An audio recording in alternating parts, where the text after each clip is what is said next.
This past week on Monday, I decided I needed to get a haircut about every 30 days. So I go in there, and I don't have a particular person. I just say, Lord, if there's an opportunity, you see, I'm going fishing.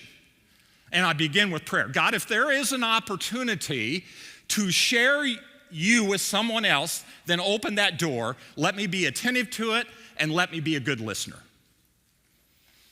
Okay? So I prayed that. And so then this young lady cut my hair, and we got into a conversation. And I very rarely will mention what I do, because sometimes that shuts down conversation. If you mention you're a preacher, that shuts it off completely, right? So I just kind of let the conversation flow and kind of ebb and flow, right? So we got into a conversation. Now, I always try to direct the conversation around to faith. That's the most important thing, right? And so the person began to talk about her upbringing, was a town an hour or so from here, and just concerns that she had about her son, who's a teenager, and so on and so forth. And I just listened to her. And you know what?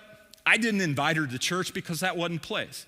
I'm building a relationship, right? So the next time I go in there in about a month, I'll probably ask for her and continue that conversation. Because, you see, it's not about pulling somebody over.